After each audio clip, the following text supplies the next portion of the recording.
Em homenagem aos 96 anos de Foz, a TV Com apresenta a epopeia da cidade que uniu a América do Sul, homenageando os pioneiros e agradecendo os novos empreendedores.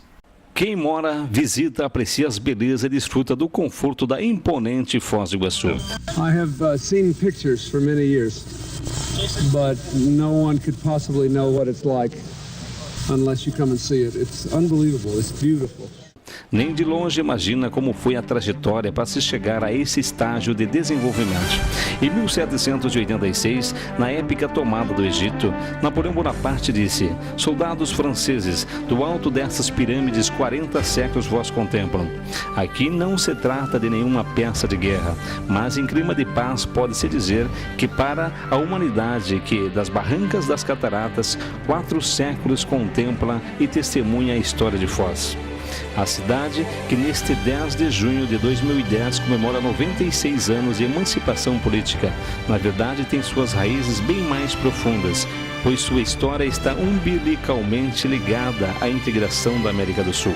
O que o Tratado de Tordesilhas dividiu em 1494, a história restabeleceu nesta tríplice fronteira. Naquela ocasião, os reis Dom João II de Portugal e Aragão e Castilha da Espanha determinaram que, partindo da ilha de Santo Antão, no Cabo Verde, meridiano 370 léguas, todas as terras descobertas ou por descobrir ao leste pertenceriam a Portugal, enquanto que as terras do oeste pertenceriam à Espanha. Pelo tratado, a divisão da América do Sul seria entre a região de Guaíra e Foz do Iguaçu. Do lado leste seria a América Portuguesa, com o intacto Brasil, e a oeste a América Espanhola, fragmentada em 10 países. Ao longo dos anos, o Brasil avançou em territórios alheios, teve expansão territorial, se solidificou, mudou o rumo da história e hoje não existe mais divisão, pelo menos no Cone Sul. As fronteiras são apenas simbólicas, pois os povos, não só das Américas, mas de todo o mundo, têm em Foz do Iguaçu uma acolhida calorosa e hospitaleira. Hoje esse pedaço de chão abriga 65 etnias, mas em tempos passados foi palco de uma das mais encarniçadas disputas, como parte da Guerra do Paraguai, também chamada de Guerra da Tríplice Aliança. Por isso, desde o final da guerra, em 1870, o governo do Império tinha ideia de criar uma colônia militar na Foz do Rio Iguaçu para garantir a soberania sobre as terras recém-conquistadas junto ao Paraguai, mas cobiçadas pelos argentinos, sócios da guerra, e pelos próprios paraguaios. Passavam-se os anos e em 1888, o ministro da guerra, ao invés da simples colônia, optou por algo mais ambicioso. Criou a Comissão Estratégica do Paraná com o objetivo de desbravar e ocupar o oeste do estado, construindo estradas de rodagem da União da Vitória, Palmas, Guarapuava, daí ao Rio do Cobre até o Porto Piquiri, descendo até o Rio Paraná e ligando ao Mato Grosso de um lado e ao Paraguai de outro. A linha telegráfica e a colônia militar completavam um pacote fundamental para consolidar a divisão territorial brasileira. Chefiada pelo capitão Belarmino de Mendonça Lobo, a Comissão Estratégica do Paraná se instalou em Guarapuava, que era o único núcleo de desenvolvimento de toda a vasta região, para a missão de chegar até a fronteira e dar início à instalação militar. O capitão Belarmino designou como chefe o engenheiro e tenente José Joaquim Firmino, que faria a viagem do descobrimento de Foz do Iguaçu. Com um grupo de soldados e operários, enfrentaram toda sorte de peripécias, como a fúria de animais selvagens e ataque de índios igualmente selvagens. A expedição de Joaquim Firmino iniciou a caminhada em 25 de novembro de 1888, no lugar chamado Rio Xangu, que ficou conhecido como Boca da Mata ou Boca da Picada. Ao final de verdadeira epopeia, à base de foice a facão, a missão chegava à fronteira em 15 de julho de 1889. Ao chegar, fez um levantamento da população do lugar e identificou 324 pessoas, em sua maioria paraguaios e argentinos.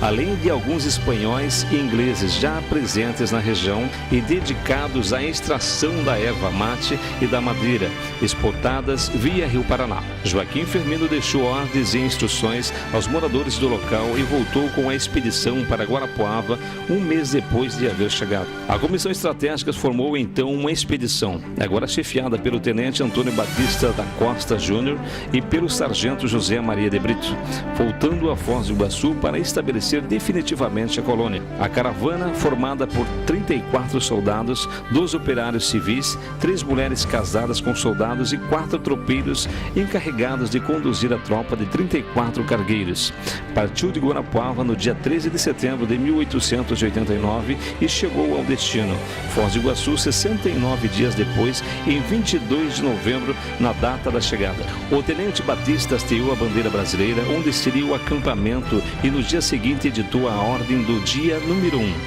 dando conhecimento à população local e aos vizinhos argentinos e paraguaios de que a partir daquela data, na Foz do Iguaçu havia autoridade constituída para todos os efeitos legais.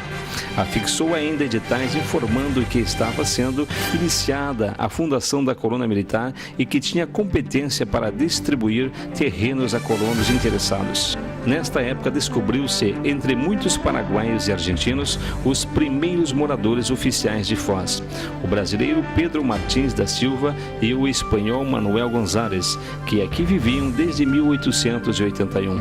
De imediato, a comissão sentiu as dificuldades para nacionalizar a área. Percorrendo a região, os soldados encontraram diversos portos às margens do Rio Paraná, usados clandestinamente por argentinos e paraguaios para embarque e desembarque de madeira. Também encontraram 3 portos ingleses, Britânia, Sol de Maio e Santa Helena. O Tenente Batista recebera instruções para fundar a colônia a 4 quilômetros do porto de encontro dos rios Iguaçu e Paraná, e lá erguer um mirante que possibilitasse observações a grandes distâncias. O local é onde hoje se encontra o Colégio Agrícola, mas um episódio pitoresco mudou a história de Foz antes mesmo dela começar. Como o local indicado para a implantação da colônia militar necessitava alguma estrutura, como abertura de poço, por exemplo, a missão se instalou provisoriamente ao pé do Arroio Monjolo. Neste meio tempo, o Tenente Batista foi acometido de forte febre e muitas dores numa das narinas, e como não existia hospital na região, o alto comando resolveu substituí-lo pelo Tenente Frederico Luiz Rossani. Quando este chegou a Foz, Batista já estava sendo medicado por uma curandeira paraguaia, que descobriu a origem das dores e febre. Um berne cabeludo havia se alojado numa das narinas do tenente. Como a portaria já havia sido baixada, Batista foi e Rossani ficou. Só que, na agonia para voltar a um lugar menos inóspito e ainda traumatizado pelo berne, Batista esqueceu de avisar a Rossani dos planos de implantação da colônia, e este prosseguiu os trabalhos de onde eu estava, o acampamento, e assim Foz nasceu na Baixada da Vinda Brasil, às margens do Manjolo, e não onde era para ser, onde hoje está o Colégio Agrícola. Local mais alto e plano e um pouco mais distante da Barranca do Paranazão. Em 20 de outubro de 1892, o Ministério da Guerra desmembrou a colônia militar da Comissão Estratégica do Paraná, mas esta continuava com a responsabilidade de abrir a estrada de Guarapuava até Foz do Iguaçu. Em 1893, uma horda de derrotados na Revolução Federalista, a sangrenta Guerra dos Farrapos, ocorrida no Rio Grande do Sul, em fuga para a Argentina ou Paraguai, passou pelo povoado saqueando, espalhando o terror e forçando a população a uma demanda geral. Mesmo sem o aporte financeiro prometido pelo já governo da República, a colônia progredia, com plantações diversas e criações de porcos. A presença militar teve os méritos de garantir a posse do território pelo Brasil, disciplinar a atividade econômica e dar segurança à população. Além de implantar essa base inicial, a presença do Exército na fronteira seria permanente, chegando a constituir-se numa das principais bases militares no Paraná, o atual 34º Batalhão de Infantaria Motorizado. Em 1912, foi extinta a Corona Militar e o território passou ao domínio do município de Guarapuava, já com o nome de Vila Iguaçu. O progresso era constante. 2 anos mais tarde, em 1914, era criado o município de Vila Iguaçu. No dia 10 de junho, tomavam posse o prefeito Jorge Schimmelfennig e os vereadores Jorge de Oliveira Silveira, Jorge Sanvaz Fidelis Alves, João Martins Bosca e Inácio de Sá Sotomayor. Começava a história de Foz.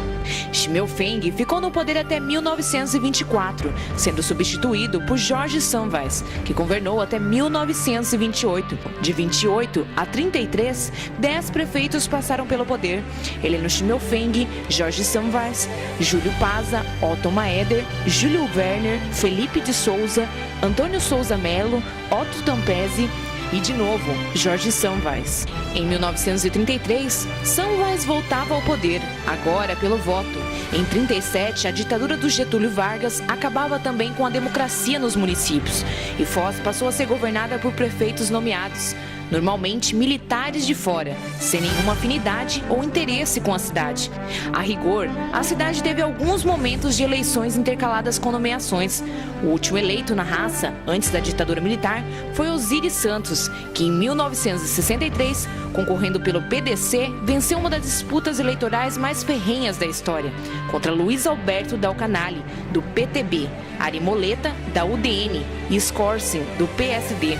Depois de Osíris, Foz passou a integrar a chamada faixa de fronteira, outra vez com prefeitos nomeados. Só depois da redemocracia ampla, geral e restrita de 1985, a cidade vem tendo uma sequência de prefeitos eleitos pelo voto universal. São 25 anos do maior período de normalidade democrática da história. Começou com Dobrandino Gustavo da Silva, em 1985. Desde a redemocratização da faixa de fronteira, a família Silva tem uma presença marcante na política de Foz.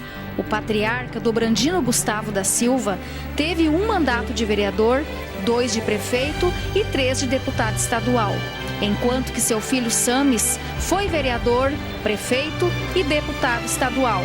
Dobrandino teve ainda o sobrinho Vânio e o irmão Valentim, cada um com 1 mandato de vereador. Seguido por Álvaro Neumann, em 1988.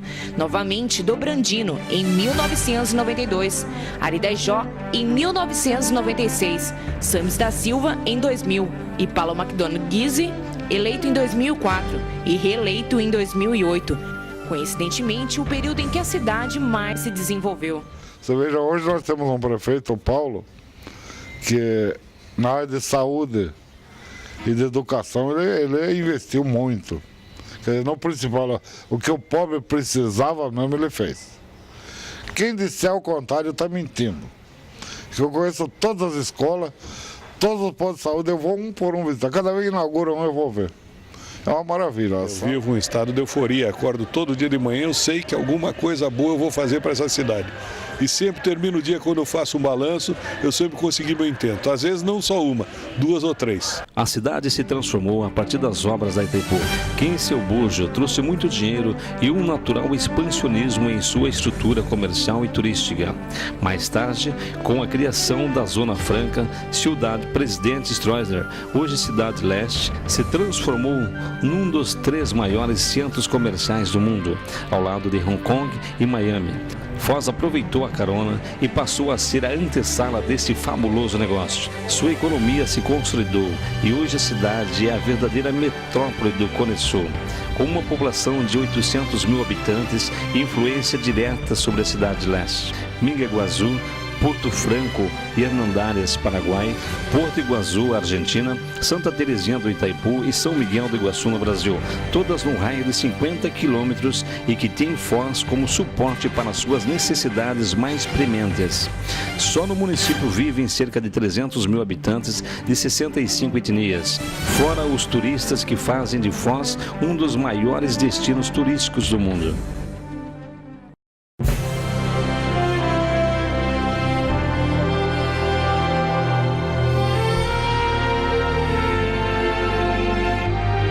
nossa família, ela provém do Rio Grande do Sul, né? Chegamos em Foz do Iguaçu em 1973, já aí há um bom tempo, e eu vim de lá, eu era bebê de colo ainda, né? Chegamos aqui na época iniciando Itaipu, todo aquele mercado de trabalho, foi o que atraiu também minha família, meu pai em especial, para essa cidade.